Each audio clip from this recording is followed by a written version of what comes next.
वालेकुम वरहमतुल्लाहि वबरकातुहू। दोस्तों, मुझे उम्मीद है आप ये वीडियो देखने के बाद मुझसे इत्फाक करेंगे, और जिस मेरे भाई को अगर इत्फाक नहीं है तो वो कमेंट्स में बोल सकता है, क्योंकि ये बात ही कुछ ऐसी है कि लोग कह रहे हैं और बहुत सारे साहबी भी और साफने भी ये कह रही हैं कि इमरान खान के लिए अब मुश्किल वक्त शुरू होगा। एक वो वाडा है, कोई वो बड़ा तरीके इंसाफ में पहले कुछ अर्सा रहा है, वो अभी आपको पता है कि वो किसकी वजह से उसको चाबी कौन देता है, तो वो चाबी का खिलौना बना हुआ है, वो भी कुछ बकवास कर रहा है। लेकिन चलो, जो भी है, जो पाकिस्तान के नसीब में है या जो है वो तो होगा, क्योंकि देखें, फैज़ हमीद की गिरफ्तारी तहरीक इंसाफ के लिए कोई नुकसान नहीं, तहरीक इंसाफ के लिए फायदा है। लेकिन गिरफ्तार तो बाजवा को भी होना चाहिए। जिस चीज में गिरफ्तार किया गया है ना, वो तो उससे बड़ा केस अहमद नूरानी की स्टोरी आप पढ़ लें, देख लें कि वो क्या कह रहा है। बाजवा के ऊपर 12 अरब का करप्शन का केस बना हुआ है, लेकिन कोई पूछ नहीं रहा है। ये कुछ और चीजें हैं। असल में फैज़ हमीद की गिरफ्तारी का कोई तलब नहीं है करप्शन के साथ। करप्शन कौन करप्ट नहीं है पाकिस्तान में, चाहे वो किसी अदारे में है या सिविल हुकूमत में है, कौन करप्ट नहीं है। सबसे बड़ा करप्ट तो पाकिस्तान का वज़ीर आज़म बना हुआ है, जरदारी है, सदर बना हुआ है। इनसे बड़ा करप्ट कोई है पाकिस्तान में? मेरे को तो दुनिया में कोई नहीं नजर आता। इनसे बड़ा करप्ट जिसके ऊपर 16 अरब का केस था और उस दिन फर्द जुर्म आयद होनी थी, दूसरे दिन वो वज़ीर आज़म बन गया। फर्द जुर्म अभी तक आयद नहीं हुई। उसके बेटे को देखो। दूसरी तरफ नवाज शरीफ है, जिसके ऊपर सामने केस थे, करप्शन के केस थे, सारा कुछ सबूतों के साथ था। मक्खी जैसे दूध से उंगली की मक्खी निकाल लेते हैं, ऐसे निकाल दिया। किसने?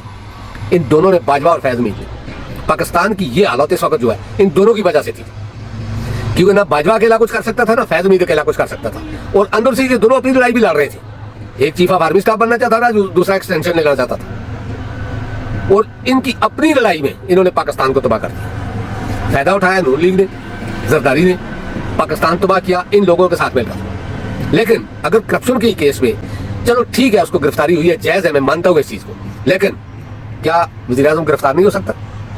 उसके ऊपर तो फर्द जुर्म आयद होनी थी। तो फिर उस चीज का जवाब किसके पास है? नवाज शरीफ को कैसे निकाला गया? सारी प्लेटें, चमचे, करछे सारे तोड़े गए, कुछ जोड़े गए, कैसे उसको बाहर ले गया, चले गए, सारे केस उसके खत्म हो गए। किसने करवाए? कोई है और इनके अलावा, इन ताकतों के अलावा कोई है और कि वो यानी कि लीगल तरीके से निकले हैं, केस खत्म हुए लीगल तरीके से उनके? क्या कोई बता सकता है ये लीगल था? नहीं बता सकता ना। फिर उन साथियों से मेरी गुजारिश है कि अगर आप में थोड़ा सा भी हलाल का खून है ना, या खाना है, तो जो सीधी बात है उसको सीधे तरीके से करे कि फैज़ हमीद भी मुजरिम है, बाजवा भी मुजरिम है, इसके साथ कुछ और लोग भी मुजरिम थे, जो हुकूमत में बैठे हुए हैं ये भी मुजरिम है, ये सब मिले हुए थे। लेकिन बीच में रगड़ा कौन गया? पाकिस्तान और पाकिस्तानी। पाकिस्तान की ये हालत, पाकिस्तानियों की ये हालत। इस वक्त कोई आदमी बिजली का बिल नहीं दे सकता है, चाहे उसके पास लाखों की आमदन है।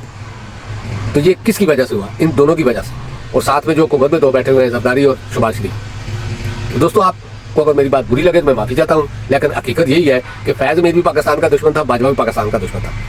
क्योंकि फैज़ हमीद उस वक्त उसके हाथ में पूरा कंट्रोल था ESI का, वो हर चीज़ को इस्तेमाल कर सकता था, और बाजवा के हाथ में पूरी फौज का कंट्रोल था, वो भी हर चीज़ को इस्तेमाल कर सकता था। लेकिन इन्होंने पाकिस्तान और पाकिस्तानियों को इस्तेमाल किया, और उनकी अब जो हालत है वो इन दोनों की वजह से है, और साथ में इनके साथ कुछ और लोग भी थे।